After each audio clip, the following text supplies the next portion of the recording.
Supreme court ने शुक्रवार 5 अप्रैल को उत्तर प्रदेश मदरसा शिक्षा बोर्ड अधिनियम 2004 को असंवैधानिक करार देते हुए इलाहाबाद उच्च न्यायालय के 22 मार्च के फैसले पर रोक लगा दी।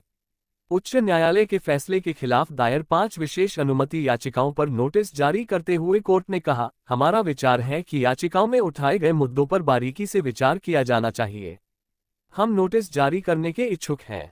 भारत के मुख्य न्यायाधीश डीवाई चंद्रचूड़, न्यायमूर्ति जेबी पारदीवाला और न्यायमूर्ति मनोज मिश्रा की पीठ ने कहा कि उच्च न्यायालय ने प्रथम दृष्टया अधिनियम के प्रावधानों को समझने में गलती की है, जो प्रकृति में नियामक हैं।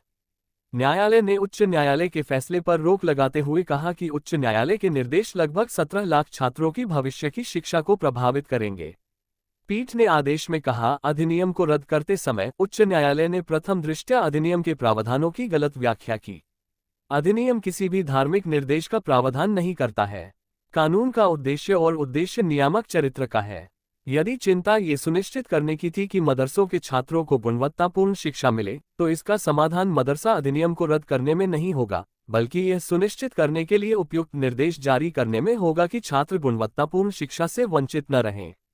ये सुनिश्चित करना राज्य का वैध सार्वजनिक हित है कि सभी छात्रों को गुणवत्तापूर्ण शिक्षा मिले। हालांकि क्या 2004 में अधिनियमित संपूर्ण कानून को खत्म करने पर विचार की आवश्यकता है? न्यायालय ने कहा। मैनेजर्स एसोसिएशन मदारिस की ओर से पेश वरिष्ठ अधिवक्ता डॉक्टर अभिषेक मनु सिंघी ने कहा कि मदरसा शासन एक यथास्थिति थी जो 120 वर्षों से अस्तित्व में थी, जो अब अचानक बाधित हो गई है, जिससे 17 लाख छात्र और 10,000 शिक्षक प्रभावित हुए हैं। सिंघवी ने तर्क दिया कि उच्च न्यायालय ने अधिनियम को चुनौती देने वाले याचिकाकर्ता के अधिकार क्षेत्र की जांच नहीं की।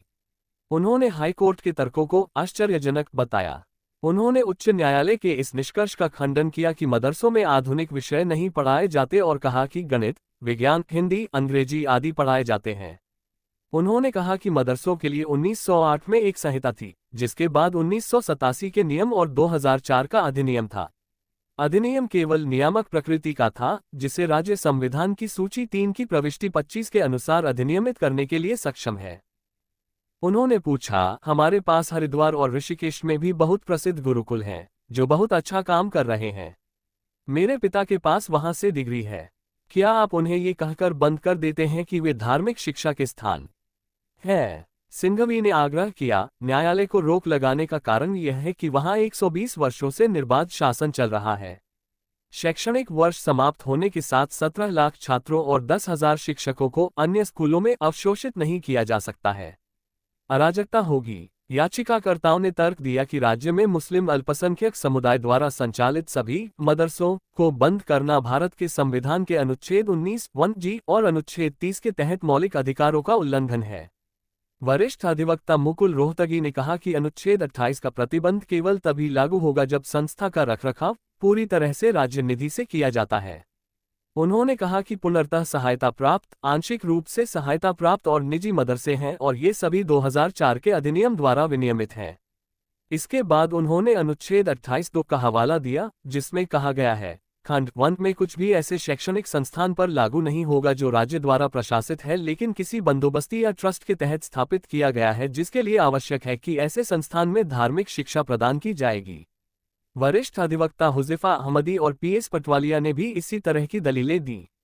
वरिष्ठ अधिवक्ता डॉक्टर मेनका गुरुस्वामी ने कहा कि अधिनियम ये सुनिश्चित करता है कि 16,000 मदरसों, जिनमें से 500 को राज्य से किसी भी रूप में सहायता प्राप्त हुई, के पास एक विशेष मानक था और एक पाठ्यक्रम का पालन किया जाता था।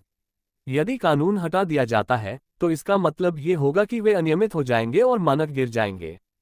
छात्र पिछड़ जाएंगे। राज्य और निजी प्रतिवादी द्वारा विरोध। अंतरिम राहत का विरोध करते हुए राज्य ने न्यायालय को आश्वासन दिया कि छात्रों और शिक्षकों का सुचारू परिवर्तन सुनिश्चित किया जाएगा।